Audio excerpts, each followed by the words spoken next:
Hello everybody, welcome back to Nioh 2. So, we've just finished Beastborn of Smoke and Flames. Obviously, by the time this comes out, we'll have released the Kadama video for that level as well. So I should have plenty of gear to show you guys all of the things that we now have available to us. The game really opens up at this point. It's not completely open, there's still more for us to unlock.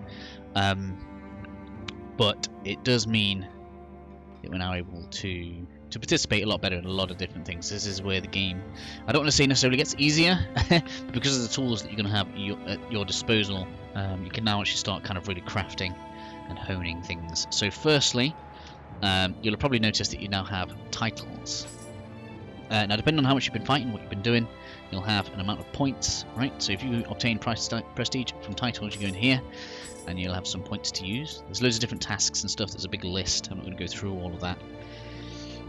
But essentially, you can do whatever you want with this. This is pretty cool, right? So 0.1 on your anima, so 10 points in that.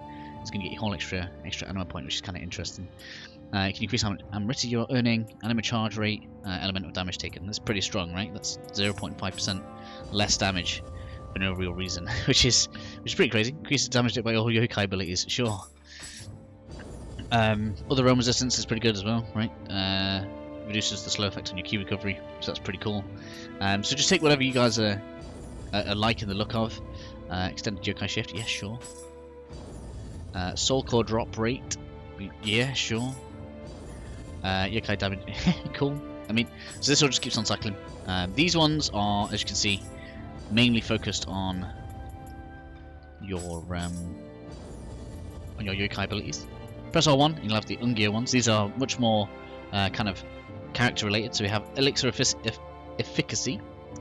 This is obviously going to increase the amount that elixir heal, pretty good. Or we can just have 10 actual life. Or one of my preferred ones is the ki recovery rate, because that's just amazing.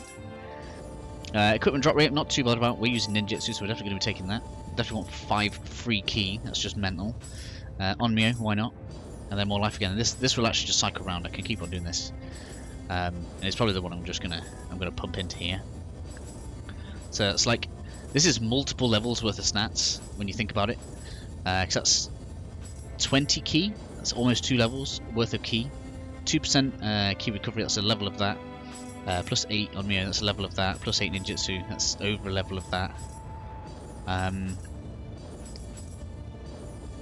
So that's just like a good 3 or 4 levels worth of stats we just gain out of pumping that, which is what I like to do. You guys can obviously take whatever you want, but essentially that's a pretty significant power up, if I'm honest. In addition, we now have access to the Blacksmith. This is where we're going to get to do some more customization of how everything's working. I'm not going to do every item that I have. I'm just going to kind of show you guys how you can build something cool, right? So we have buy and sell. This is kind of where you can just sell stuff, as you might imagine, for gold. We've got plenty of gold over on 100k, so that's fine for now. Or you could buy something really, really basic. I would probably avoid buying stuff. The only real thing worth buying in here, in my opinion, is either the Righteous Jasper, which I didn't realize was so cheap actually, or the Book of Reincarnation if you want to reset your skill points because you're not happy with the stat spread that you've created. Other than that, I'd probably just leave the rest of it in there. More interestingly, we have the things that we can forge. Tools, I would actually say it's pretty useless. Using an Enki Pelt for a Righteous Jasper when you can just spend 700 gold. No, thank you. Armor and weapons, though, now we are talking. So the way this works is you kind of pick a base, right? So let me sort these by level, which is a shame.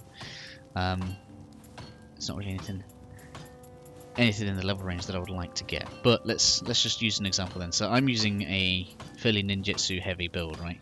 So let's say we want to go, and some of them even have sets, right? So that one there, for example, we can go. Say if you have 5 pieces of that, you'll get some bonuses. So let's say we want to make a shinobi hood. Yeah. Now we have here the materials that we can use to do it, and if you can fulfill the materials that it wants, it will increase the percentage chance of it being a rare one. Now, of course, you can see at the minute we don't actually have all that many materials because we haven't had the chance to disassemble anything yet.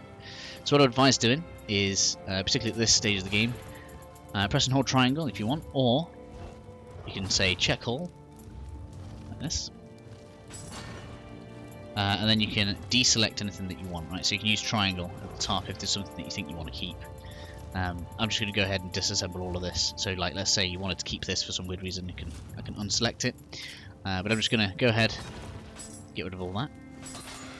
I would say coming across loads of gear is pretty easy, particularly if you're doing as we were saying before, and fighting people with revenants and that kind of thing. You'll probably find that you're pretty good for it. So let's go back to our shinobi hood here that we're going to make. Now, we can actually have ourselves 33% chance of making a purple, which is obviously just rarer. It means there's going to be more stats on it. So let's forge this. And we did get a purple one straight away. Lovely. So we'll add that to our inventory. And that's all good.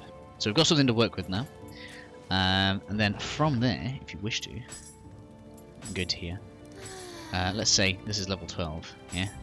But you want to make it a bit higher. Have I got anything high level? I have not got anything high level that I'm not using. But essentially, if you had, let's say, like a level 20 item, and you wanted to boost this up, for whatever reason, rather than making a new one, you're able to do that, but it does cost a lot of gold. Just bear that in mind.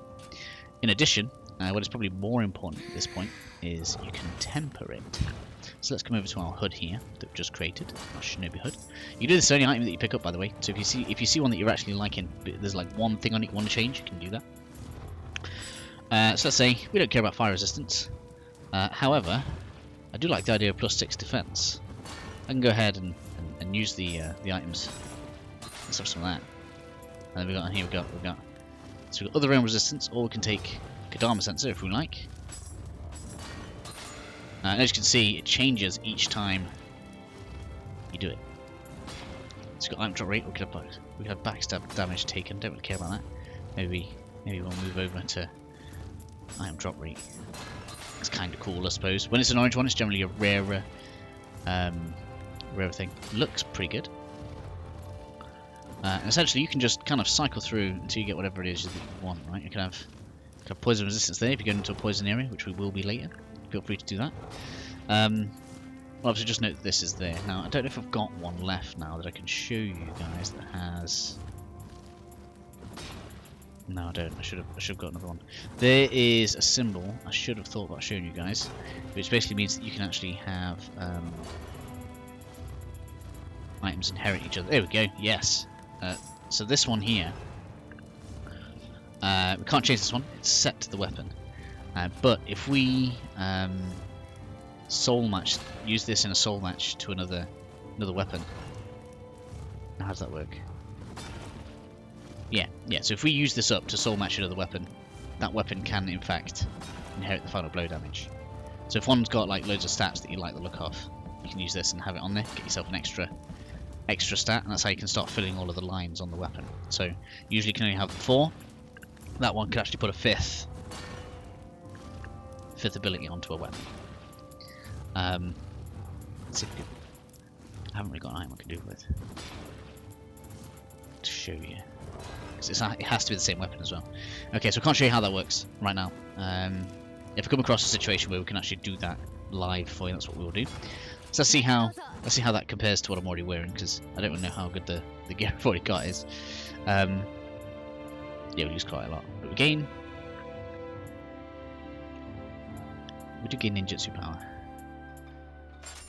I mean, I could go full shinobi gear at this point. We're only 2 pieces off actually, and we would probably be quite close to. Yeah, be quite close to fast as well.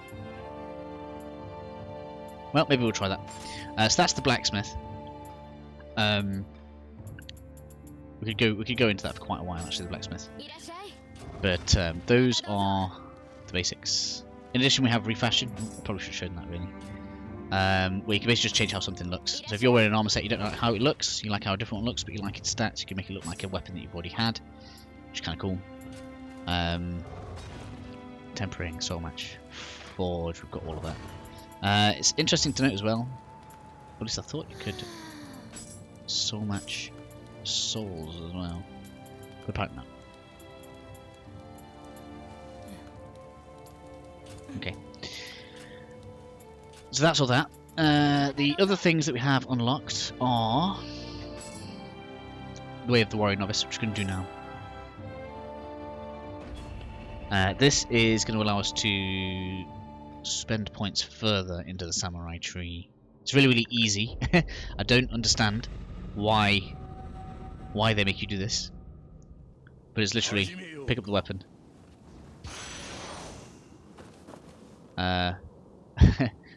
open the skills menu, go into the sword, unlock a skill. This command is already assigned, yes. And then it wants you to fight. These challenges can be quite tough. This one in particular, though, is not.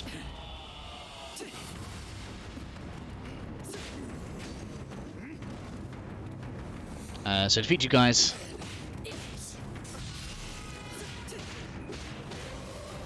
And you win. Easy. So go on forward. I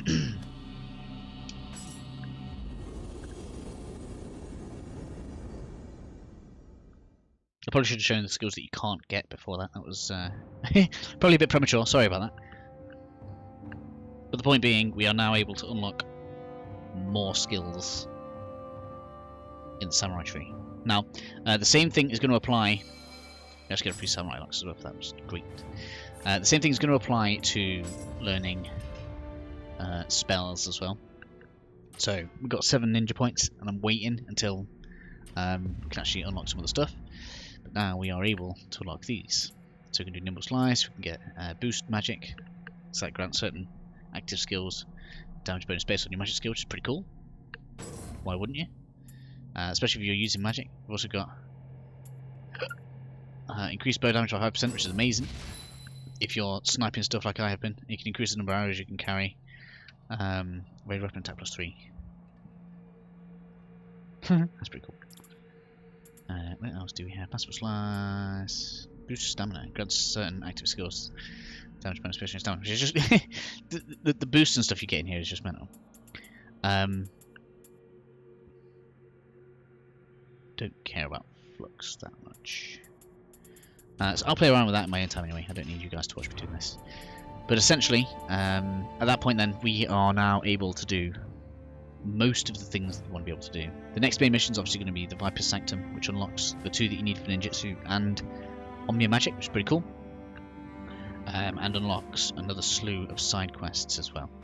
But the next episode for the walkthrough will be basically doing the missions in level order. So we'll be going through to A Voice in the Twilight, which is basically a quick boss fight. It's actually pretty good for getting your, what's it called,